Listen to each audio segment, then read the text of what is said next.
what's going on? It's your boy King, man. Let's do this wrap-up video. I know some of you guys was in the stream earlier, but you know I got to come on here and do an official video. So let's talk about our team first and foremost before we get into what else happened around the NFL. First and foremost, the Detroit Lions today didn't look good. Didn't look good, man, at all. Made a comeback push at the end of the game, pretty much when the game was already over. And, you know, once the 49ers started to sit a few guys and a few guys went out due to injury, we kind of made a run. And it got a lot of people excited. You know, it was fun to watch. I'm not even going to lie. It definitely was fun to watch. I had to call a few of my buddies and say, you know, what's going on, man? What are they doing? You know, so, but yeah, definitely a exciting game at the end because before that, it was absolutely dreadful. Let's go by position. First of all, foremost, the leader of the team, Jared Goff. I told you, you know, this is not going to be the season to truly measure Jared Goff because of the simple fact that he doesn't really have the tools and the bells and the whistles, you know, that he needs to really be successful. Obviously, this is a rebuild year. This is the beginning of a rebuild. So, you know, can't get down on him too bad. The only thing that you can criticize him about is, you know, his play and, you know, the thing that he's done over his career, even with the Rams, even though they made it to the Super Bowl, even though he's in the playoffs, it was obvious that he was the link that needed to be replaced. And that's exactly what the Rams did. They did that for a reason. And today he went out there and, I mean, just threw 1,000 check downs. Pretty much, man. 1,000 check downs. Threw a pick six today. You know, some people felt like that caused them the game, but you know, it is what it is. I'm not even interested to know what caused the game. I just wanted to see the Lions fight back and be competitive. Like I said, I want to see competitive losses with this team. To me, it's no sense of winning 6 or 7 games. It's kind of pointless when you're in this type of situation. When you're actually trying to really do a real build for this team, because the Lions been rebuilding since '57. That's the saying. You know how it goes. But you want to see them do it the right way, and the right way is to not go out there and give a bunch of penalties, which they did not. You've seen a lot of that in the preseason. They did not do that. But you know, we just don't have the personnel to withstand some of the assault that we took today. So, you know, we lost a few players to injury. Okuda looks like he's going to be out for the season with the Achilles injury. You know, like I said, we don't have the depth for that. We definitely, you know, our starters alone are not built for success right now. So to lose guys, we don't have the depth at all. So, you know, like I said, man, that's just not what this season is about. This season is about going out there, being competitive, creating some type of culture of, you know, a team that fights and plays every single minute, man. Every to the very end of the game, we fight. You know, we go out there, we bite your kneecaps. You know, you knock us down, we bite your kneecaps again. That's what Dan Campbell said. It's kind of like they were today. But like I said, the slow start plus the interception plus, you know, not being able to really do nothing on defense is what ended them really, really quickly in the first half. You know, that last 2-minute magic that was happening, that was just, like I say, it was pure luck, man. Let's just be honest about it. Kicked the onside kick. You talking about Kittle gets hit in the face with the football. like, come on, bro. Like, that was almost as it was. That was gifted, okay? It was fun. I'm not gonna lie, it was fun. But let's be serious here, man. Offensive line looked great today. I tried to explain to you guys about Penei Sewell. A lot of people wasn't hearing it. A lot of people called him a bust after the preseason. Wow. And this was a couple of professional people too, including our own radio stations. So he went out there and he was an absolute dog today. Absolute dog. Started at left tackle, man, went up against Bosa, had Bosa extremely frustrated. Bosa did get 1 sack today, but it was he touched Goff when he was down. So, I mean, come on, bro. You know what I'm saying? Goff especially created a couple of his own sacks. But yeah, Sewell was an absolute dog today. And it's nothing that the Sewell haters, they couldn't say a thing today. You know, he made them put their foot in their mouth. Like I said, the guy is playing out of position. He's playing right tackle, man. You know, they had him playing right tackle. He's never did that before. So it takes time when you switch a guy. But today he got to play his natural position, and he played very, very well. The offensive line in general today played very, very well. They was able to give some protection, but at the same time, they were able to open up humongous holes, which is why I don't understand we didn't stay consistent with the running game like we should have. You know, Williams was getting up that middle, finding big holes, getting big gains. You know, and Swift, even though he had 11 carries today, a lot of the times he was getting caught behind the line. So, like I said, I think play calling had a part to do with that too. Especially the time that we ran the ball.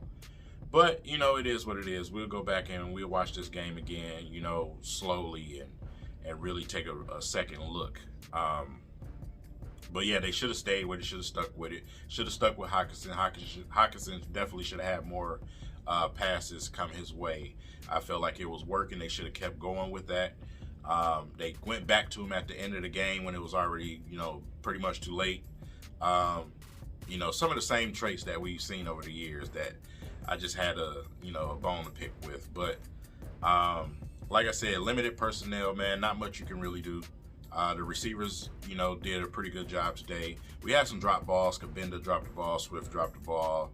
But a lot of inaccurate passing from Goff. Until the little magic moment at the very end of the game, a lot of inconsistent, inaccurate passing from Goff, man.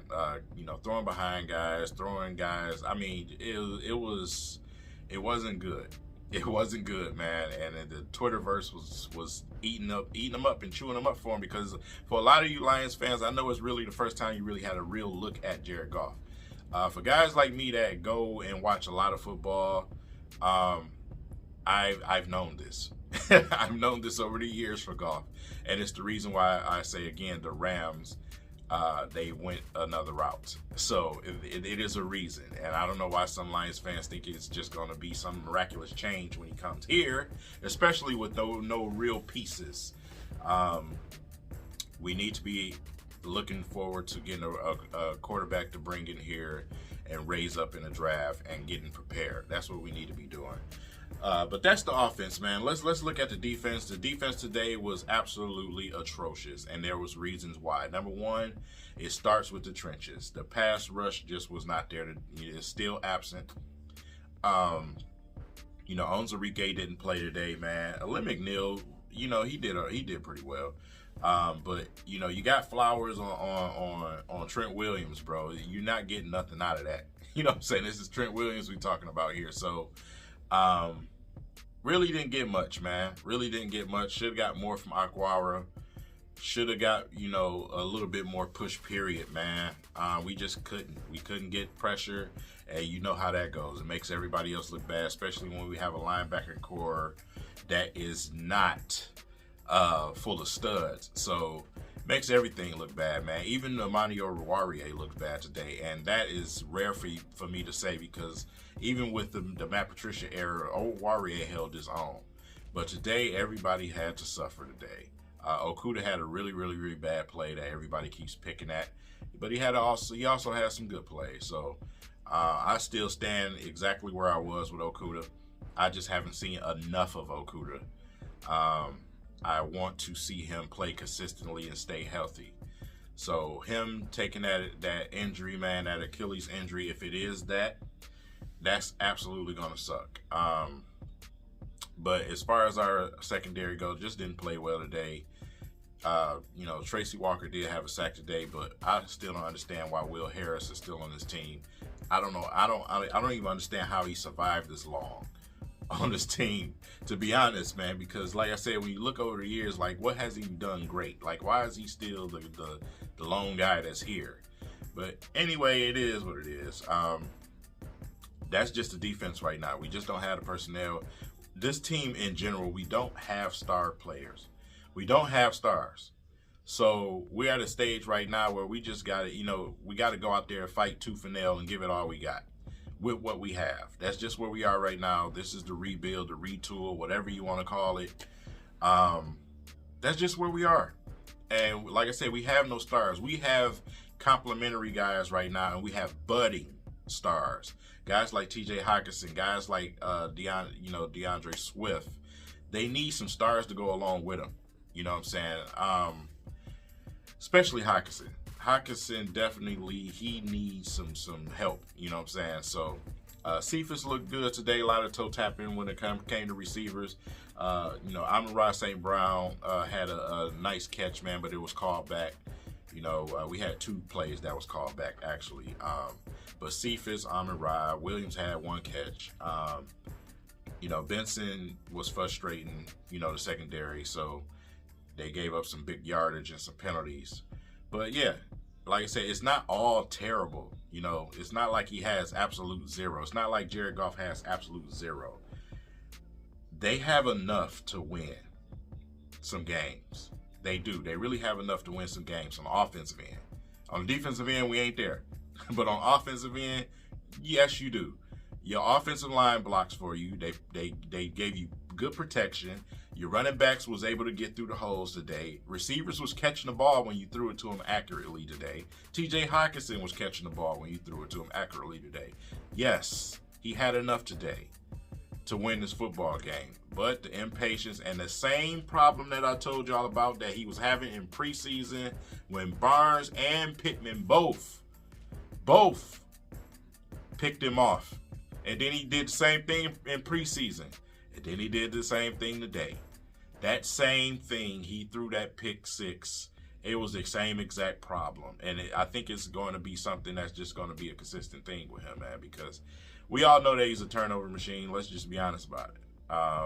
And like I said, I'm not just trying to get down on Goff. I'm giving you Lions fans a view of Goff, because I know a lot of y'all have not watched Jared Goff. So, yeah, and a lot of people, they run to the stats and see what he did with the Rams. You didn't watch this boy play. And that's the thing, man. That's the biggest problem. And that's what I'm always hollering at y'all about. If you didn't watch them play, please stop. You know what I'm saying? Because stats tell you half the story. But anyway, let's take a look around the NFL. Green Bay got absolutely destroyed today. They did not score not 1 touchdown. Jameis Winston had the lowest yardage thrown, but he had 5 touchdowns, and this was historic for him today in NFL history. For that amount of yardage, only had 100 and something yard, 143 yards, something like that, and had 5 touchdowns. But they destroyed the Packers. I still think the Packers are going to absolutely implode. So we'll see what happened with the Packers. The Vikings lost today. The Bears. So we all are, the NFC North in general just lost today. We tied for first place. That's how sad it is as a Lion fan. But Matthew Stafford today against the Bears looked absolutely beautiful. Absolutely beautiful. There's no way around it. He's out there. He's playing. He has a defense with him. He has a running game with him. Competent coaching. And it all showed tonight. A lot of the TV people would get mad with the commentators on TV for saying they didn't know Matthew Stafford was this good and that and this and that. Listen, we're in Detroit. The only ones that love Detroit the way that we do is us. You know what I'm saying? The rest of the world, the rest of the United States can care less about the Lions. We watch the Lions. We love the Lions. That's what y'all got to understand. There's no reason for you to get upset. Let's just be realistic about it. Nobody likes the Detroit Lions but us Lions fans. So when you hear things like that, I mean, come on now. Let's just be real. So he was basically getting himself introduced to the Detroit Lions. But with that said, he looked great tonight. Beautiful game tonight, man. Just throwing bombs, looking guys off. He had a couple of situations where he looked off the defenders, man, and it caused guys to get wide open. You will see that if you're a person that watch film, you will know exactly what I'm talking about. You will see it if you go back and watch it. But like I said, they just looked clean. They just looked clean out there. He looked so comfortable. And after the game in the press conference, he said he is as happy as he's ever been. And I bet you he is, man, because I've been trying over the years to explain to people what it takes to win in the NFL. And the Lions just have not done that. You have to have a solid running game. You have to have a solid offensive line. You have to have at least a good defense. We had one of the worst defenses of all time. So, even in 2013, 2014, we had a couple of 100-yard games, and that's about it. You know what I'm saying? And even on top of that, guys like Reggie Bush, they did not stay healthy. You look at that roster on paper and say, oh, they had this player, that player. A lot of those players missed time. They missed some games. So, like I said, I don't want to even get into that debate no more. I don't want to make it seem like I'm making excuses according to the Matthew Stafford hates, but you're going to get a real look this season on what a real franchise looks like that's competent and that knows how to build a team. That's what you're going to get a real look at this season when it comes to the Rams. And you're going to see why they wanted Matthew Stafford to take them to the next level. And you're going to see why they wanted Jared Goff out of there. You're going to get a chance to see all of that, and I'm just going to be patient and just let it happen. We'll revisit this topic at the halfway point of the season. So, with that said, that's pretty much what happened today around the NFL. A lot of other games, a lot of surprising losses too in the NFL. But yeah, that's it, man. 16, 17 minutes in this video. Let me get out of here. Let y'all enjoy the rest of y'all night or day whenever you do click on this video. And like I said, just smash the like button for your boys. Share this video, man. And y'all guys be safe, man. Y'all be safe. Peace.